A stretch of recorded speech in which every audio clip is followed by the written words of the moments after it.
18살의 나이 차이를 극복하고 만난 운명. 하지만 밤이 되면 힘들었습니다. 이 말 속에는 생각보다 깊은 이야기가 숨어 있습니다. 지금부터 바로 이야기를 시작해 보겠습니다. 이야기를 시작하기 전에 구독과 좋아요 부탁드립니다. 사랑이 정말 모든 걸 극복할 수 있을까요? 이 질문 앞에서 우리는 잠시 멈춰야 합니다. 누구나 한 번쯤은 사랑을 믿고 그것만으로 충분하다고 생각했던 순간이 있었을 겁니다. 하지만 사랑이 모든 걸 해결해 준다는 건 때론 지나치게 낭만적인 생각일지도 모릅니다. 특히 사랑의 대상이 우리의 가장 약한 곳을 노리고 있다면 말입니다. 김미숙 씨는 63살의 나이에 다시 사랑을 만났습니다. 평생을 성실히 살아온 그녀는 남편과 사별한 뒤 홀로 세 아들을 키우며 삶을 꾸려왔습니다. 그녀의 남편은 갑작스러운 사고로 세상을 떠났고 그가 남긴 것은 상당한 보험금과 작은 상가 건물이었습니다. 그 재산 덕분에 그녀는 자녀들을 모두 독립시킬 수 있었고 안정된 노후를 보낼 준비를 끝마쳤습니다. 아이들은 모두 잘 자라 독립했고 이제는 자신의 삶을 돌아볼 시간이라고 생각했습니다. 미숙 씨는 긴 세월 동안 헌신적으로 살아왔고 더 이상 누구에게도 의존하지 않아도 될 만큼 단단한 삶을 일궜습니다. 그러던 어느 날 그녀에게 낯선 설렘이 찾아왔습니다. 그 사람은 성호 씨 45세의 젊은 남성이었습니다. 처음에는 그가 주는 관심이 부담스러웠습니다. 나이 차이도 많았고 세상의 시선이 두렵기도 했습니다. 하지만 성호 씨는 그녀에게 끊임없이 다가왔습니다. 나이보다 중요한 건 우리가 함께 만들어갈 시간 아닐까요? 그의 따뜻한 말과 세심한 배려는 오랜 시간 외로웠던 그녀의 마음을 흔들었습니다. 그의 젊음에서 느껴지는 활기는 그녀에게 새로운 에너지를 불어넣는 듯 했습니다. 이 나이에 사랑을 시작할 수 있다는 건 그녀에게 놀랍고도 벅찬 일이었습니다. 결혼을 결심하기까지 그녀는 수없이 고민했습니다. 주위의 반대도 만만치 않았습니다. 아니, 미숙 씨, 그 사람 너무 젊지 않아? 무슨 속셈이 있는 거 아니야? 라는 말이 귀에 맴돌았습니다. 하지만 그녀는 자신있게 답했습니다. 속셈이라니요. 좋은 사람이에요. 그렇게 두 사람은 주위의 우려 속에서도 결혼식을 올렸습니다. 미숙 씨는 이제 외롭지 않을 거라는 희망 속에 새로운 삶을 시작했습니다. 이 둘의 사랑은 정말 모든 것을 극복할 수 있을까요? 그 사랑이 진심이 아니라 숨겨진 의도가 있다면 어떨까요? 미숙 씨의 삶은 이제 전혀 다른 방향으로 흘러가기 시작했습니다. 과연 그녀의 선택은 옳았을까요? 결혼 후 처음 몇 달 미숙 씨의 삶은 마치 새로운 봄이 온 듯했습니다. 성호 씨는 늘 다정했고 그녀가 예전에 잃어버렸던 설렘과 기쁨을 되찾아주는 것 같았습니다. 오랜 시간 혼자였던 그녀에게 누군가 곁에 있다는 사실은 큰 위로이자 안정감으로 다가왔습니다. 아침에는 성호 씨가 정성스레 차린 커피를 함께 마셨고 저녁에는 두 사람이 소소한 대화를 나누며 하루를 마무리했습니다. 그가 그녀의 손을 꼭 잡으며 당신 덕분에 내 삶이 훨씬 더 나아졌어요. 라고 말할 때마다 그녀는 오랜 외로움이 조금씩 사라지는 것을 느꼈습니다. 사랑이라는 감정은 너무 달콤했습니다. 그러나 시간이 흐르면서 미묘한 어긋남이 그녀의 행복을 조금씩 잠식하기 시작했습니다. 성호 씨는 결혼 초반의 다정함을 유지했지만 그의 행동은 점점 이해할 수 없는 방향으로 흘러갔습니다. 그는 점점 늦게 귀가하기 시작했고 이유를 물으면 일이 바빠서 그래요. 라는 짧은 대답만 돌아왔습니다. 그의 휴대폰은 항상 손에 붙어 있었고 전화가 올 때마다 방으로 들어가 문을 잠그곤 했습니다. 그녀는 처음에는 이런 변화가 그저 결혼 초기의 일시적인 불안감 때문이라고 여겼습니다. 그러나 시간이 지나며 그의 행동은 점점 더 그녀를 혼란스럽게 했습니다. 어느 날 밤 그녀는 처음으로 그의 얼굴을 마주보고 물었습니다. 요즘 왜 이렇게 늦게 들어와요? 정말 무슨 일 있는 거 아니에요? 성호 씨는 잠시 멈칫하더니 늘 그랬던 것처럼 가볍게 웃으며 대답했습니다. 별거 아니에요. 그냥 일이 많아서 그래요. 당신이 걱정할 일은 없어요. 그의 말에 안심이 되기보다는 더 큰 의심이 생기기 시작했습니다. 그의 행동 하나하나가 그녀의 머릿속에서 계속 떠나지 않았습니다.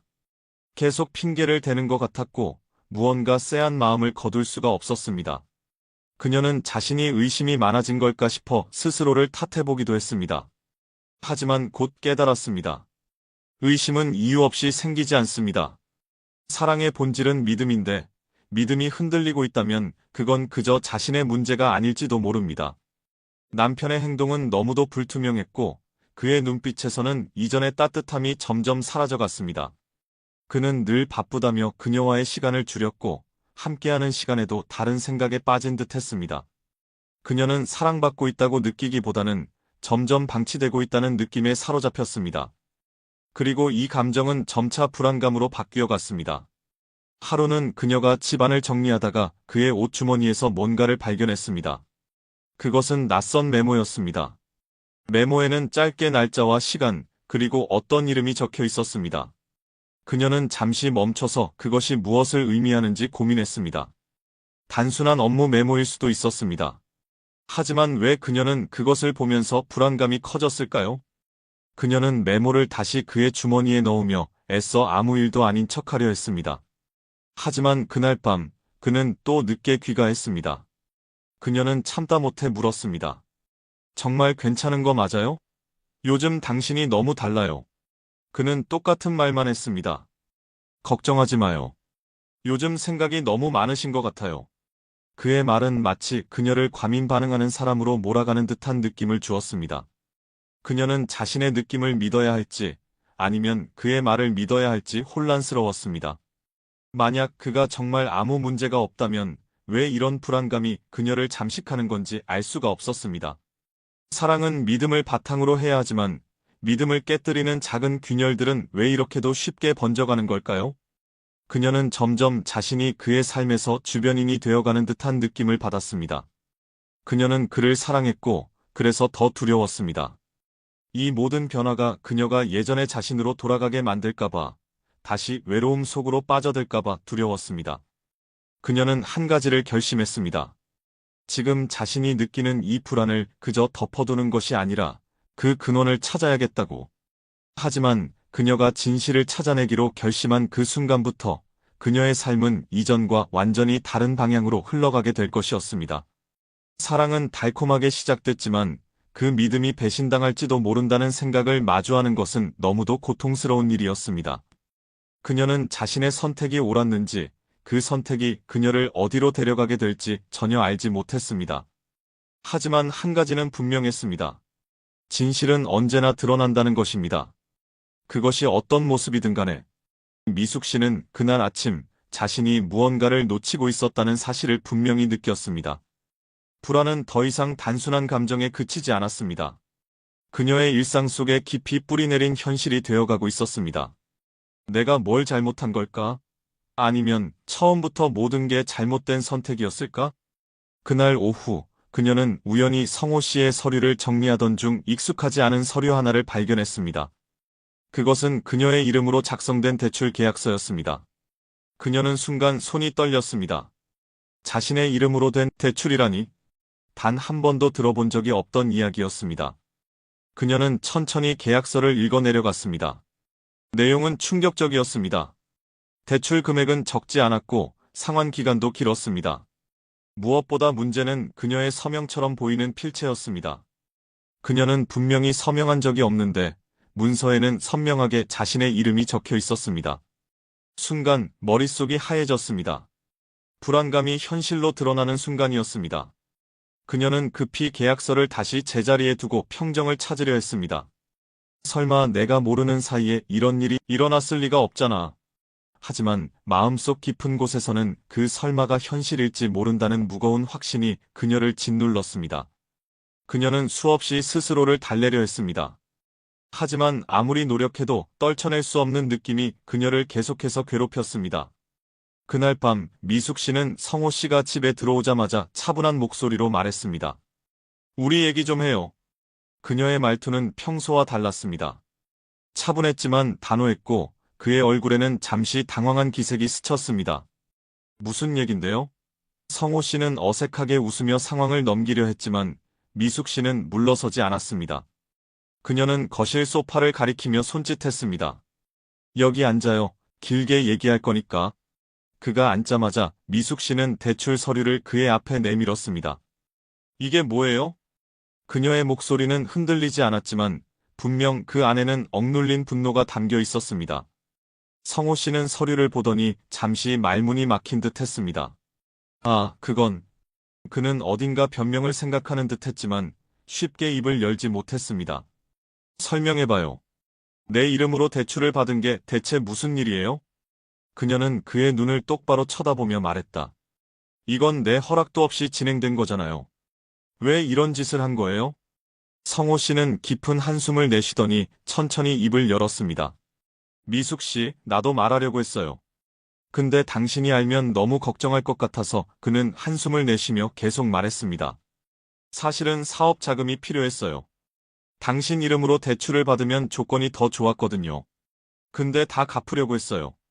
당신한테 피해 안 가게 하려고 했다고요. 그의 목소리는 떨리고 있었지만 그것이 죄책감 때문인지 아니면 들켜버린 상황 때문인지는 분간하기 어려웠습니다. 미숙 씨는 조용히 그의 말을 들었지만 그의 대답은 그녀를 더욱 화나게 했습니다. 걱정할까봐? 그게 당신이 할 말이에요? 내 이름으로 내 허락도 없이 대출을 받고 그걸 걱정시킬까봐 숨겼다고요? 그게 말이 돼요? 그녀의 목소리는 점점 높아졌고 그의 변명은 그녀의 분노를 잠재우지 못했습니다. 이게 다 갚는다고 해결되는 문제라고 생각해요? 이건 신뢰의 문제예요, 성호 씨. 내가 당신을 믿었는데 당신은 그걸 이용했잖아요. 성호 씨는 그녀의 말에 당황한 듯 입을 다물었습니다. 하지만 결국 억울한 표정으로 말했습니다. 난 당신을 위해서 한 거예요. 우리를 위해서. 당신이 이걸 알면 내가 힘들어하는 걸 더 힘들어할까봐 그랬다고요. 난 정말 다 당신 생각해서. 그의 말은 끝까지 이어지지 못했습니다. 미숙 씨는 그를 가로막으며 단호히 말했습니다. 내 생각해서요? 그러면 처음부터 나한테 말했어야죠. 나를 속이고 몰래 이런 짓을 하면서 어떻게 내 생각을 했다는 말을 해요? 그녀는 잠시 말을 멈추고 깊은 숨을 내쉬었습니다. 난 당신을 믿었어요. 내가 가진 걸 다 공유해도 괜찮다고 생각했어요. 당신이 그런 사람이 아니라고 믿었으니까. 근데 지금 보니까 당신은 나를 사랑한 게 아니라 내가 가진 걸 사랑했던 거네요. 그녀의 말에 성호 씨는 고개를 떨궜습니다. 아무리 변명하려 해도 그의 행동이 말보다 더 큰 의미를 전달하고 있었습니다. 그날 밤 두 사람 사이의 대화는 더 이상 이어지지 않았습니다. 침묵이 무겁게 내려앉은 거실에서 미숙 씨는 스스로에게 다시 묻고 있었습니다. 어디서부터 잘못된 걸까? 내가 왜 이런 상황까지 오게 만든 걸까? 그녀는 자신을 탓하려고 했지만 더 이상 그럴 필요가 없다는 것을 깨달았습니다. 잘못은 그녀가 아닌 그녀의 믿음을 배신한 사람에게 있다는 걸 이제는 분명히 알았습니다. 그녀는 성호 씨의 방으로 향하며 조용히 말했습니다. 오늘은 각자 생각 좀 해봐요. 난 이 상황을 더 이상 이렇게 두고 볼 수는 없을 것 같아요. 그녀의 목소리는 단호했고 성호 씨는 더 이상 아무 말도 하지 못했습니다. 그날 밤 미숙 씨는 침대에 누워 천장을 바라보며 오랜 고민 끝에 결심을 내렸습니다. 이 관계를 더 이상 끌고 가는 것은 무의미하다는 것을, 그리고 그녀 자신을 위해 이 결정을 내려야 한다는 것을 깨달았습니다. 이건 더 이상 사랑이 아니야. 내가 내 자신을 지켜야 할 때야. 그녀는 스스로에게 그렇게 말하며 마음을 다잡았습니다. 사랑했던 사람이었지만 이제 그녀의 삶에 그를 더 이상 두어서는 안 된다는 사실을 분명히 깨달은 순간이었습니다. 다음 날 아침, 그녀는 가까운 변호사 사무실을 찾아갔습니다. 상담실에 앉아 그녀는 손에 들고 온 대출 서류와 몇 가지 증거 자료를 변호사에게 건넸습니다. 변호사는 서류를 차분히 살펴보며 고개를 끄덕였습니다. 이건 명백히 문제의 소지가 있습니다. 남편분이 대출을 받은 건 분명히 부당한 일입니다. 법적으로 충분히 해결할 수 있어요. 이혼 절차와 함께 재산 문제도 다룰 수 있습니다. 변호사의 말은 그녀에게 안도감을 주었지만 마음속에는 여전히 복잡한 감정이 얽혀 있었습니다. 그 사람이 이런 일을 저질렀다는 걸 믿기 힘들어요. 하지만 이대로 두면 내가 더 망가질 것 같아요. 그녀의 말에 변호사는 조용히 고개를 끄덕였습니다. 이건 본인 잘못이 아닙니다. 지금 하실 수 있는 가장 현명한 선택은 자신의 삶을 다시 찾는 겁니다. 며칠 뒤, 그녀는 이혼 서류를 작성하며 다시 한번 그와의 모든 시간을 떠올렸습니다. 처음 만났던 순간부터 그의 다정했던 말과 행동까지 모든 것이 거짓은 아니었을지도 모른다고, 어쩌면 그에게도 진심인 순간이 있었을 거라고 스스로를 위로하려 했습니다. 하지만 그런 생각조차 이제는 그녀를 더 괴롭게 만들 뿐이라는 걸 알았습니다. 진심이었든 아니었든 그가 한 행동은 용서할 수 없어. 그녀는 스스로에게 그렇게 말하며 서류에 서명했습니다. 그 서류를 전달받은 성호 씨는 처음엔 당황한 표정을 감추지 못했습니다. 이혼이라니 정말 그렇게까지 해야겠어요? 우리 조금만 더 시간을 가져보면 안 될까요? 그는 그녀를 붙잡으려 했지만 그녀는 단호했습니다. 더 얘기할 게 없어요. 당신이 한 행동이 어떤 결과를 가져왔는지 잘 알잖아요. 난 더 이상 당신과 살 수 없어요. 이후 이혼 절차는 비교적 차분히 진행되었습니다. 그녀의 변호사는 성호 씨가 그녀의 이름으로 실행한 대출 문제를 해결하기 위해 법적으로 접근했고, 그녀의 재산을 보호하기 위한 조치도 함께 진행했습니다.